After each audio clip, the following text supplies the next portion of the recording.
Okay, we are now joined by this weekend's driver of the number 78 Live Fast Motorsports Chevrolet, Katherine Legge. Uh, Catherine, welcome out to Phoenix Raceway. I can imagine it's felt like a big lead up to this weekend, but now that we're here at the track, what are you ultimately looking to accomplish as we get set for practice and qualifying tomorrow and the race come Sunday? Well, thank you for having me first. Second, I don't think it's been a very long lead up. It's been a very intense lead up.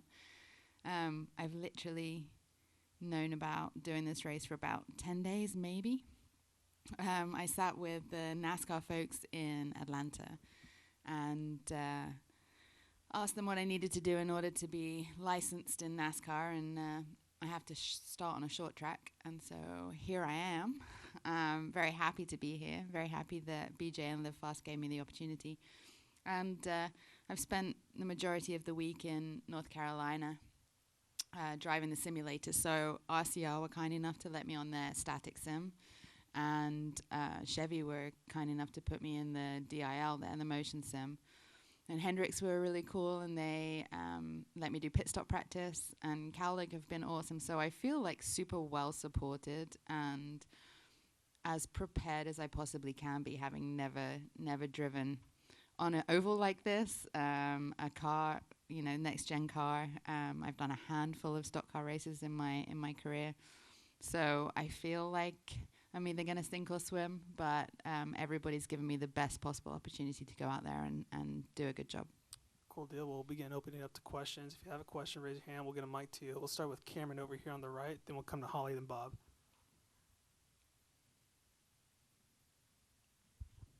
Hello, Miss Catherine. As a fellow race car driver myself who's raced on asphalt and dirt, especially at the Tulsa Shootout, can you just talk about your love for racing and where it comes from? Because unfortunately, you had that flip at the Chili Bowl and you had the big one at Daytona, but you decided to still come back to racing cars on four wheels, and now you're getting ready to race in one of the biggest levels of stock car racing, the Cup Series at Phoenix. And so, can you just talk about where this big love for racing comes from? I don't know where it comes from, but it's definitely inherent in me, right? Like, I grew up racing go-karts. I wanted to be a Formula One driver, but then I did open wheel. I found a love for sports car racing. I loved doing the Xfinity races that I did, and I wanted to do more stock car racing. I got the opportunity to do the Chili Bowl, so I did it. It was really cool experience. I figure the more things I do, the better I'll become. Everything teaches you something. But I think I probably do have one of the most diverse careers in racing, because literally you name it, I've driven it. I've driven Formula E, I've driven prototypes, I've driven so many different forms of racing. I feel like this is the one that I really want to do that's eluded me, and I just love it. It's in my blood. I think, how they say that your job should not be your identity? Well, this 100% is my identity. I am just a racing driver. I don't know where I would be without it. I love it so much, and I love everything about it. I love the driving. I love the camaraderie.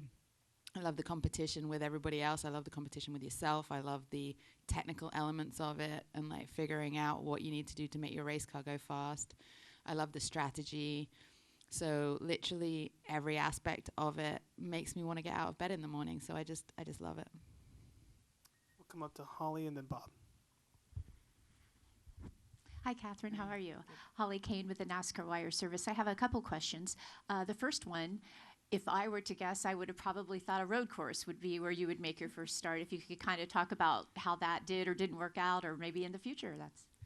Yes, I think I would have felt a whole other level of comfort if I had been at COTA past weekend. And we spoke about it. It was just really tough to get it done in the time frame. So we're in Atlanta, and NASCAR said, well, you could do COTA or Phoenix. And I'm like, COTA would be great. But there was just no way to get everything done and get the car ready for COTA. So unfortunately, that didn't happen. But fortunately, here I am at Phoenix. I get that. And secondly, so here you are. What kind of, obviously you've reached out and you've done everything, it sounds like, to prepare as well as you can in the amount of time that you have. So what does that do to your expectations? Do you look at this specifically as, this is what I want to do this weekend? Yeah, absolutely. I think expectations aside, if I can tell you what my goals are and hopes, And that's basically, I want to finish all of the laps. I want to do a good job, not minimize the mistakes, let's say, because everybody makes mistakes, but I really want to minimize them. And I want to stay out of trouble and show respect and prove that I belong. So I think if I can do those things, then I'll get the opportunity to do more. Which is my last question. What do you see yourself running more races this year? Is that kind of the ultimate goal? That would be awesome, yeah. I would love to do that. And I don't think that we have any expectation that we're going to go out and be competitive. You know, I think if I finish anything but last, it will be a win for us, honestly, because I don't have the experience that any of these guys have. I don't have, you know, the car at the moment that's capable of going and running up the front. So hopefully we can develop me and the car and everything else at the same time, and we can get there. Go ahead, Bob. Bob Hawkers, Fox Sports. With this and talking about doing more of these races, does that mean Indy cars off the table for this year at all, or Indy 500? No, doesn't mean that. I would say I'm hopeful to do more IndyCar races. Indy 500. I mean, I would love to. Let's see. And you're the first female driver in Cup since Danica. I'm curious, is there any sense of pride, or does that piss you off? Kind of neither. It's disappointing that there aren't more women at any, like IndyCar, NASCAR, the Cup, sports cars. Really, there's been kind of like a gap. You know, there was Sarah Fisher and Danica and me and Simona and like a bunch of good drivers in that era, and then there's been really like this gap and this lull. And so when I stopped racing, and maybe alongside it, but definitely focused on it when I stopped racing, I'd love to bring up the next generation, because I think that there's only a handful of us that have those shared lived experiences, and I think that my experience might be valuable in helping them navigate it, because it's not like everybody says, what's it like to be a girl in racing? And I don't know, because I only have my own experience. I don't know what it's like to be a boy in racing, right? So I know what my journey has been, and I know that it's gone for me and it's gone against me, and I know where the struggles are, and I know mentally what you have to do to overcome those struggles. And so I think to me, it just is. I would much rather people just saw me as another race car driver on merit, but that's not reality, and I'm not immune to or blind to the fact that it has helped me in ways too. So I'm just going to go out there and be Katherine and do the very best that I can. Come to Jeff next. Hi, Jeff Gluck from The Athletic. It's a tough balance that you're talking about, earning respect and getting experience for yourself, because obviously, like the respect part, you know, like BJ made his name in some ways off like being able to stay out of the way when he was getting lapped in a slow car, and so people would give respect for that. But you're also trying to, you know, get your own experience out there and learn on the flies. How do you balance those two things? Because they can be very different at times. That is one of my main concerns, I would say. I want to be respectful of the leaders and stay out of the way, because it's going to happen inevitably. But I also am worried that once you get out of the rhythm and you've got people constantly passing you, then you're always going slower. You're never going at your limit. So you don't really get to feel what the actual race is like. So I don't know yet. I mean, we've gone over it, like stay in the second lane and let them go underneath you. I've got a great spotter, apparently. I haven't met him yet, but apparently he's awesome, Pepper. And so I think that will be a challenge. And I will say this, and it will go for every form of motorsport. The guys at the back are working way harder than the guys at the front, because the cars that you get when you're in a Penske or a Ganassi or whatever, an IndyCar or whatever it may be over here that's uber competitive is so much easier, right? It's so much easier to be at the front than it is the back. So I know that a lot of them have paid their dues by driving in my position, and so I think that they will respect that if I respect what they're trying to achieve too. We'll go to Dustin, then we'll go to Crash, and then to Cooper over here. Dustin Long, NBC Sports.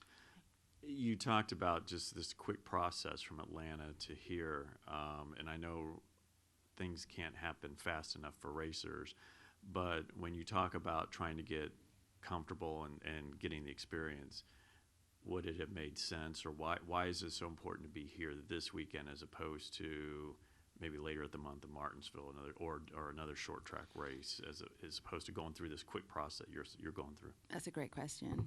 There is absolutely no reason. However, when I talked to other drivers and teams in NASCAR and people that were helping me, they said that this is the best track for me to learn at, and going to somewhere like Martinsville would be terrifying. So I don't know whether that's true or not, but I take their advice, right? I don't know what I don't know, and so if somebody says that to me, then I do what I'm told. And also, I guess, have you met BJ and Jessica, or what do you think of, especially BJ? I know he's quite a personality. Dude. Yeah, they're both awesome people. I mean, they hustle, and you have to respect their love for the sport, and they want it so badly, and they do everything they can to be here. And I think that kind of embodies how I feel about it sometimes too. You don't always have the money or the equipment, but you love racing, and so you do what you can, and you try and build on that and improve. I think he's the same. Come to Crash next. Crasher with Speed Freaks. Going off a little bit of what Dustin said, was there any inclination of this being Women's History Month and that we've got to get this going in March? No. Do you know what? I'm going to admit this now. And I probably shouldn't use these words, but I'm going to anyway. I said, I'm going to fly under the radar for my first cup race, right? Nobody's going to notice. We'll just be in the back. We'll chill. We'll get NASCAR permission. And then somebody was like, it's International Women's Day on Saturday. And I thought, oh, shit. There's no way. There's no way I'm flying under the radar. So, no, we did not take that into consideration. And here I am in front of you guys. And then secondly, I'm not sure who all is fully aware, but when you were out of money in Europe and you just were insistent on staying at that Cosworth office to meet Kevin Kalkoven, and he didn't want to meet you, he sent his daughter out. Did you have a backup plan if you were not able to get that meeting to happen, and now look at where you are from there?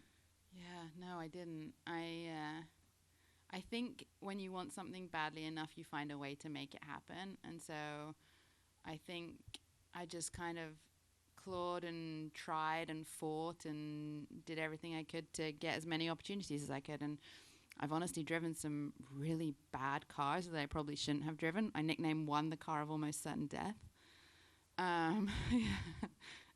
But you have to do what you have to do to get here. My father's not wealthy, but he wishes he was. But we didn't have millions of dollars to spend on the best teams and the best equipment and like working our way through the ranks to showcase my talent. So I had to do a bit of everything, and sometimes it worked out and sometimes it didn't. And I never had a backup plan. I always just had to go from opportunity to opportunity and make the most of it. And my whole career, my whole life has kind of been that roller coaster. But you know what? I honestly wouldn't have it any other way, because I think when it's hard, you appreciate it so much more. And if you've really had to dig in and work for it, then it means so much to you. And I've had a hell of a life, and I'm a hell of a career so far, and I'm sat here ready to go run a cup race, and I'm such a dork. I took a picture of the garage with my name on it, right? Because it's so cool. So, yeah, I'm grateful for the journey that I've had, and I wake up every morning realizing how lucky I am, honestly. We'll close out with Cooper up front, and then one more quick one from Holly. Hi, Catherine. Crew Burns, Cronkite News. You kind of mentioned at the beginning this is such a unique racetrack. What makes it unique for someone who's never run here or never really run a Gen 7 car as well? I think you need to ask me that after I've run on the track, because I don't know, but I can tell you from the sim. It's very different, like one end to the other, obviously. And so I've got a couple of good friends in NASCAR, luckily. So I've been friends with AJ Allmendinger for like 20 years because we ran Champ Car together back in the day. And I've got a very good friend, Andy Lally, who lives just down the road from me. So I've made both of them like try and teach me everything they know in the space of 20 minutes and sit and watch video and, watch in-car stuff and old races. And they both say how awesome this track is and how the different grooves kind of develop over the race. And Andy was also talking about the black stuff they put down around the outside that they're not going to do this time, or I'm not sure.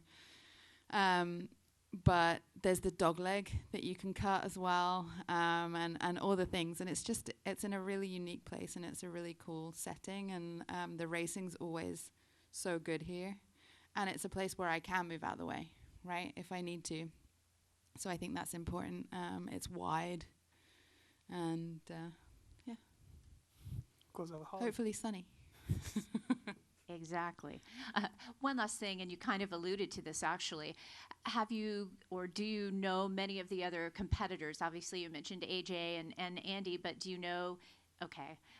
So there hasn't been a ton of conversation, I guess, with anyone else. But do you feel like maybe there's someone that you might seek out just to, I don't know, discuss things a little? It might not seem like it, but I am kind of shy. Like, I'm not the kind of person who'll just go up and say, hey, whoever you are, I'm Katherine. Hey, Joey Logano, I'm Katherine. It's like my first day at school, you know? It's like if I think I just said this, it's like if you're starting a new job, but it's doing the job that you've been doing for a long time, but it's in a new environment. And so you have to figure out who your coworkers are and make friends. And you have to figure out where the bathrooms are, like where's credentials. I have no idea where it is coming in here. So it's all like the auxiliary stuff that I don't know that I don't know. And I'm hoping everybody's been so friendly, so nice. Like, it's been such a really cool, supportive paddock, honestly. Like I said, so many people have been helping me this week. It's made my heart very happy. But I'm sure that I'll meet the other drivers, and hopefully they are receptive to me. I'm just not sure what to expect, so there's a certain level of apprehension that goes with that, I guess. Well, Katherine, thank you for coming in, and best of luck this weekend. Thank you all very much.